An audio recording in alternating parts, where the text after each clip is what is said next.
සුබ දවසක්. අද ඔයාලත් එක්ක මම හදන්නේ නත්තලට ගැලපෙන රෙසිපි එකක්. මේ ගොඩක් වෙලාට මම මේ අතර අරන් තින්නේ කුකුලෙක්. සාමාන්‍ය මේ ලොකු කුකුල් මස් මේ දවස්වල විකුණන තියෙන නත්තලට පුරවන්න.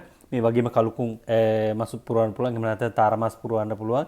තාර මස් ටිකක් පරිස්සම් වෙන්න ඕනේ. මොකද තාරාව කුක් කරන විදිය පොඩ්ඩක් වෙනස්. ඒක පුරවලා එකපාරට හැදුවොත් සමහර කෙනෙකුට කන්න බැරුව යන්න පුළුවන්. කලුකුන් කපෝනේ කියන්නේ පෝලෝ කස්ත්‍රාතෝ කියලා කියන්නේ. ඒ කියන්නේ ඒ කියන්නේ පුරුෂත්වයේ නැති කරපු කුකුල්ලු කියන එක. ඒ වගේ කුකුල්ලු ලොකුයි අතර මේ වෙනම මේ කාලට විතරක් විකුණන් තියෙන ඒ කුකුලෙක් මම අරන් තියෙන කිලෝ 3ක් විතර. අපි මේක පුරවලා තමයි හදන්න හිතන් ඉන්නේ.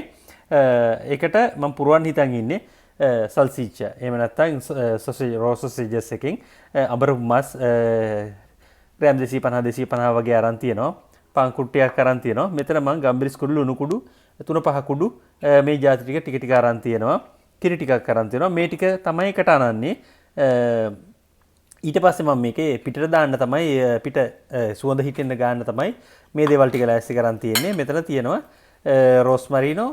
රෝස්මරි කියන එක, බේ ලීෆ් එහෙම නැත්නම් අලෝර, සුදු ලුණු, සාල්වියා.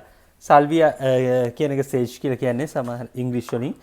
මේ දේවල් ටික වලට පුළුවන් අඹරලා එහෙම නැත්නම් ක්‍රෂ් කරලා ගන්න මේ ක්‍රෂ් එකකින්.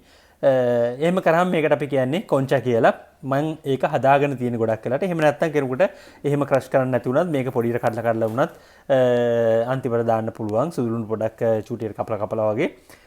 මුලින්ම අපි කුකුලව සුද්ධ කරගන්න ඕනේ.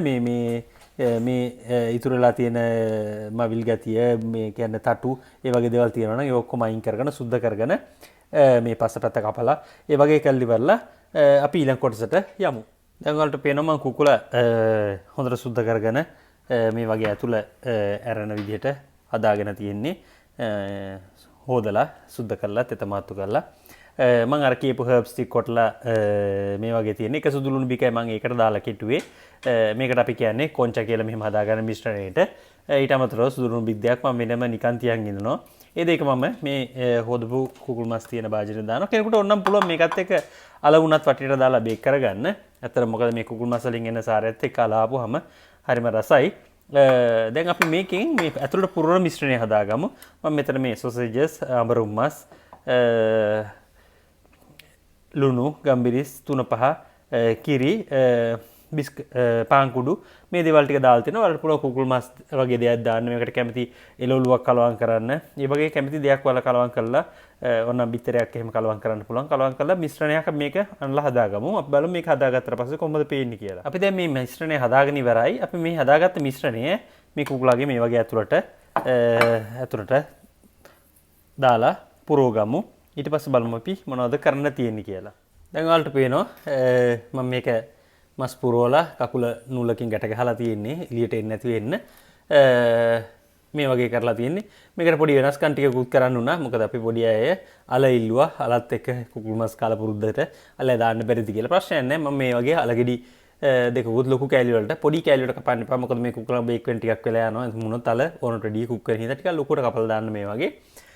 දැන් මම මේ වෙලාවේ මේකට ඔලිව් තෙල් ටිකක් මේ වගේ දාගන්නවා. දාගෙන ඉවරලා මේ හදාගත්ත මිශ්‍රණය මේ වගේ හොඳට මේ වගේ දාලි වෙලා මේක හොඳට අත ගා ගන්නවා. හොඳට සීසන්ෙන් අත ගා ගන්න ඕනේ. අත ගාලි වෙලා වල ටිකක් මේක තියන්න පුළුවන් නම් හොඳයි. එකපාරම බේක් කරන්න නැතුව ඊට පස්සේ අපි මේක පෝරණුවේ සෙල්සියස් අංශක 160ට 70ට වගේ හිටින්න අපි මේක සාමාන්‍යයෙන් පැයක් විතර බේක් කරගමු.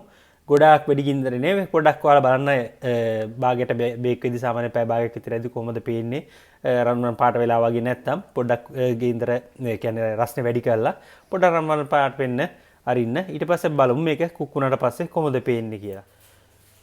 අපේ මස් එක පැයක් විතර ගියාට පස්සේ මේ වගේ පේන්නේ. ඇත්තරම හරිම ලස්සනයි, පෙනුමයි, සුවඳයි. මේ එළියට ඇවිල්ලා තියෙන තෙල් ටික මේක පොඩ බ්‍රෂ් එකකින් ගා ගන්න. ඒතර මේකේ තව දීප්තිමත් ගතියක් එනවා. මම මේ පෝරණුවෙන් ගත්ත ගමන් තියෙන්නේ. ඉතින් ඔයාලා බලන්න මේ වගේ ලොකු කුකුල් මස් එකක් හොයාගන්න පුළුවන් වුණොත් හදන්න. එහෙම නැත්නම් මේ රෙසිපි එකම මේ විතරම කලුකුම් මස් පාවිච්චි කරලා හදන්න පුළුවන්. තනිකර කලුකුම් මස් එකක්ම අරගෙන ඒක ගොඩක් ලෝක පුරාම ප්‍රසිද්ධ කෑමක්. නත්තලට කලුකුම් මස් හදන එක පුරවලා. ඉතින් ඊළඟට අපි වෙන රෙසිපි එකකින් මුණ ගැහමු. ඉතින් ඔයාලා හැමෝටම සුබ නත්තලක්.